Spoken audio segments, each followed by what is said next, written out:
Laurence et Claude adressent ce soir un dernier message à un être cher.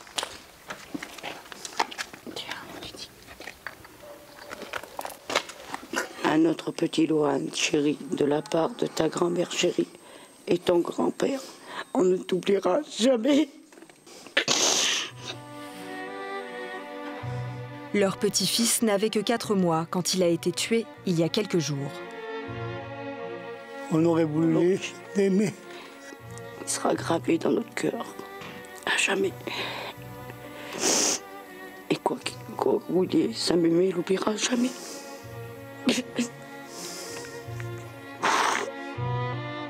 Un chagrin d'autant plus fort pour Laurence et Claude que les responsables du drame font partie de la famille. Ils n'ont pas été humains de faire ce qu'ils ont fait. Ah oui. Et je ne pourrais pas les pardonner. Moi, je ne pourrais pas les pardonner. Tout le reste de mes jours. Parce qu'ils nous ont enlevé la moitié de notre vie.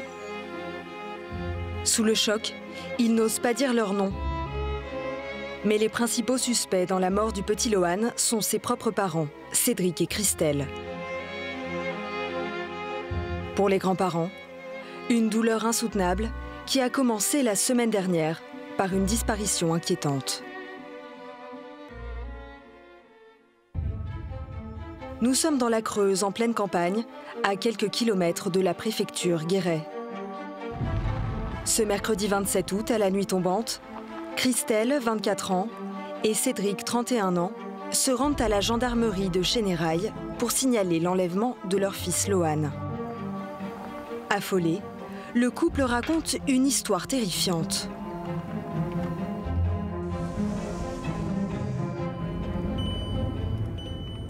En balade en voiture avec leur bébé, ils s'étaient arrêtés au bord de l'étang de la commune. Pour pouvoir jouer à la pétanque tout en surveillant l'enfant, ils déposent le siège bébé à côté du véhicule. Tout allait bien, quand soudain, selon eux, un inconnu surgit de la forêt et s'enfuit avec l'enfant, toujours dans son siège auto. Les parents voient l'homme s'éloigner. Ils veulent se lancer à sa poursuite, mais renoncent très vite. Cédric fume trop et il manque de souffle. En désespoir de cause, le couple se rend à la gendarmerie et déclare l'enlèvement de Lohan.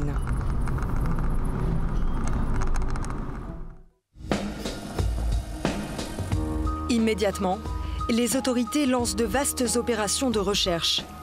Un bébé de 4 mois ne peut survivre longtemps sans soins. Et en plus, Lohan, atteint de malformations cardiaques, est particulièrement fragile. Pendant 48 heures, les étangs et les bois environnants sont passés au peigne fin. Mais Lohan reste introuvable. Aucun indice, aucune trace du ravisseur. Les enquêteurs s'interrogent. Comment un homme a-t-il pu disparaître à pied, avec dans les bras un siège auto encombrant et un bébé dedans? La version de Cédric et Christelle paraît douteuse aux gendarmes. Ils vont donc s'intéresser au profil des parents.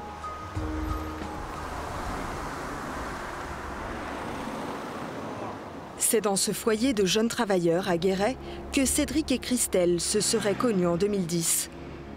La jeune femme travaille comme serveuse dans un restaurant et Cédric, habile de ses mains, vit de petits boulots de réparation et d'entretien. Après un an de vie commune, ils viennent s'installer à Lavavel-les-Mines. Le couple emménage dans cette petite maison en bordure de voie ferrée.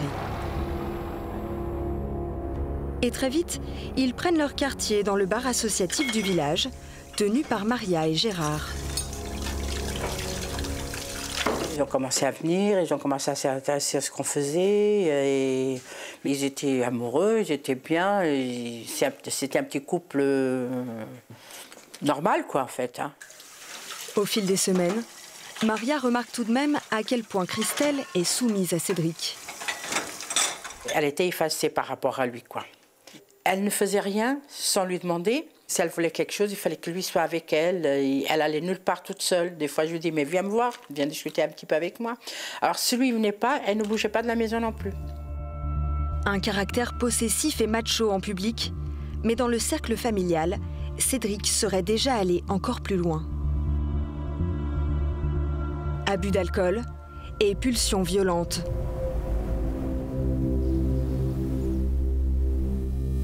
Claude, le beau-père de Christelle, en aurait été victime il y a 2 ans. Il nous avait invités au réveillon. Il avait pas mal bu, même elle. Et j'ai voulu simplement lui dire à Cédric, tu n'as pas tenu ta promesse que tu m'avais faite il y a quelque temps. Parce qu'il m'avait fait une promesse d'arrêter de boire et de se faire choisir. Et c'est là qu'il m'a présenté un poignard. Il m'a dit, toi, je vais te planter. Il voulait me tuer avec un couteau. Après cet incident, Claude et Laurence prennent leur distance avec le jeune couple. Désormais, Cédric peine à dissimuler son vrai visage. À la Vavaie, la rumeur veut que Christelle soit une femme battue. Ce voisin qui nous croise en voiture parle, lui, de faits avérés. Eh bien, ça se battait, ça se battait. Les gendarmes sont déjà venus, je sais pas, plusieurs fois, hein, de toute façon. Appelés par les voisins, c'était l'enfer. Qu'est-ce qu'ils entendaient? Ben, il a tabassé, il l'a engueulé. En février dernier, Christelle, enceinte de plusieurs mois, trouve le courage de porter plainte contre son compagnon. Cédric est condamné à une peine d'intérêt général pour violence conjugale. Mais le couple ne se sépare pas. Le petit Lohan arrive au mois de mai dans cette famille chaotique. Le nourrisson souffre d'une malformation cardiaque qui demande des soins réguliers à l'hôpital de Limoges.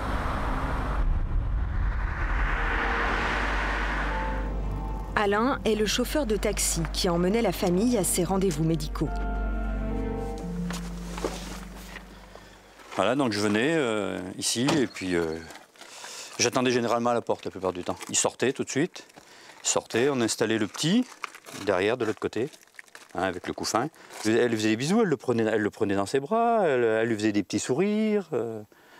Elle était très attentionnée, ça, de ce côté-là, c'est vrai que... Et lui, comment il était avec le bébé?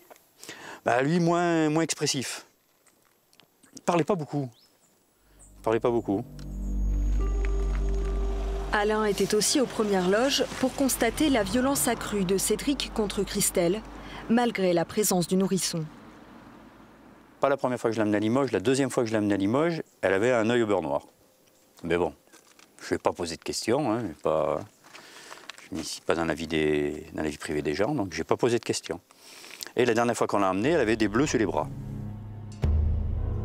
La dérive violente de Cédric incite Christelle à chercher du soutien auprès de son père, qu'elle n'avait presque pas connu. L'homme habite à quelques kilomètres de là. Devant la caméra, Pierre se montre fataliste. Il l'a batté, bon ben ma foi, qu'est-ce que je vous dis, moi, elle restait avec lui, bon ben elle a voulu faire ce qu'elle voulait, c'est tout, moi j'y peux rien, moi je l'ai connue quand elle avait 1 an, je l'ai revue, elle avait 24 ans, alors bon ben, pas comme si je l'avais vue tous les jours. Hein. Et quand vous l'avez revue, elle avait déjà son petit garçon? Ouais, oui. Vous l'avez connu, le petit Lohan? Bon ben, un mois, pas plus. Mais ces paroles de résignation sont trompeuses. 2 mois avant le drame, Pierre avait envoyé une lettre à sa fille pour la mettre en garde contre la brutalité de Cédric.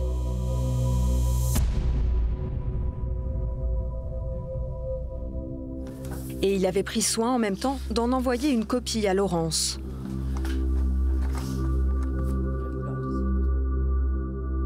Christelle, je t'en supplie, arrête avec ce mec-là tant qu'il est temps. Je sais qu'il te frappe et qu'il est capable de te mettre dehors. Christelle, il faut que ça cesse. Son père lui ouvrait les yeux, elle n'a pas compris. Maintenant, là, c'est trop tard. Elle avait qu'à le quitter, elle avait mieux, elle aurait pu trouver quelqu'un de mieux. Elle était belle, elle pouvait trouver quelqu'un de mieux. Là, elle a gâché sa vie, là. Quand cette lettre est écrite, Lohan a 2 mois. Selon plusieurs témoignages, Cédric frapperait Christelle régulièrement. Mais pourrait-il s'en prendre également à son bébé?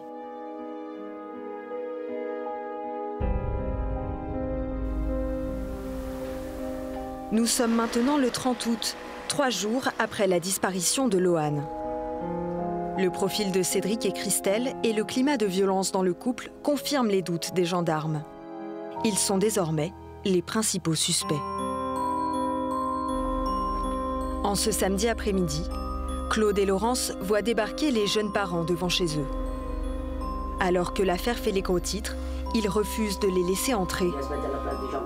Sur le pas de la porte, Laurence, effrayée par la tournure des événements, demande des comptes à sa fille. J'ai dit simplement à ma fille, qu'est-ce que vous avez fait, mon petit Lohan? Et qu'est-ce qu'elle vous a répondu? Elle s'est mise à pleurer. Et après, elle a tourné avec la voiture, elle est partie. Elle a dit, nous, on est comme vous, on ne sait pas. Il était blanc comme un mort dans la voiture. C'est bien qu'il avait fait quelque chose. C'est bien qu'il avait fait quelque chose. Quelques instants après cette courte discussion, les gendarmes interpellent Christelle et Cédric. Ils les emmènent en garde à vue. Car le récit initial de l'enlèvement ne tient pas. Absence de témoins pour corroborer leur version, aucune description du soi-disant ravisseur aperçu à quelques mètres, et cette curieuse incapacité physique à rattraper un homme chargé d'un siège auto et d'un bébé. Sous la pression des enquêteurs, c'est Christelle qui avoue la première, comme nous l'a raconté son avocate, Catherine Pelluarmut. Elle s'est confiée parce que c'était beaucoup trop lourd pour elle à porter. Il est arrivé un moment donné où elle a craqué. Elle voulait que les services de gendarmerie aillent chercher Lohan pour pas qu'il reste enterré près de l'étang. Tout de suite après avoir parlé, ça a été sa première préoccupation de dire « S'il vous plaît, allez vite le chercher, je veux pas qu'il reste là-bas ». Un quart d'heure plus tard, Cédric avoue lui aussi et endosse la responsabilité de la mort de Lohan. Le motif des violences, versé au dossier de Bruno Robinet, le vice-procureur de Limoges, est terrible. Il est probable que Cédric ait cédé à un agacement, à une exaspération qui est allée en s'accroissant, confronté qu'il était à cette difficulté de faire prendre son biberon à ce bébé de 4 mois. Tué parce qu'il peinait à boire son biberon. Dimanche dernier, sur les indications du couple, les enquêteurs retrouvent effectivement le corps du nourrisson, enterré dans un sac en plastique près de l'étang de Saint-Sulpice-les-Champs. Et l'autopsie va encore faire monter l'horreur d'un cran. D'après les légistes, Lohan serait mort autour du 20 août, soit 7 jours avant que Cédric et Christelle ne signalent sa disparition. Qu'ont-ils fait pendant tout ce temps? Le vice-procureur découvre un enchaînement sordide. Lorsque le couple s'aperçoit que le bébé est décédé, la première réaction qui va être la leur, ça va être de faire comme si de rien n'était. Donc on va mettre en place tout un simulacre de vie quotidienne, avec des biberons préparés, avec un couffin qu'on promène, avec un faux bébé dedans, tout simplement pour dissimuler la disparition même de l'enfant. Ça va tenir quelques jours. Très vite, ils vont forcément s'apercevoir des limites de l'exercice. Donc ils vont élaborer un second scénario qui va venir se substituer au premier et qui est celui de l'enlèvement. Dans ce huis clos familial, le petit Lohan n'avait aucune chance. Si Cédric d'Anjeux admet être le seul à avoir porté les coups, il n'en demeure pas moins que la maman n'a pas été en capacité de protéger son enfant des coups de son compagnon. Cédric a été mis en examen pour violence volontaire ayant entraîné la mort sans intention de la donner. Il risque jusqu'à 20 ans de réclusion criminelle. Christelle, elle, est poursuivie pour non-assistance à personne en danger, dénonciation d'un délit imaginaire et recel de cadavres. Elle encourt 5 ans de prison.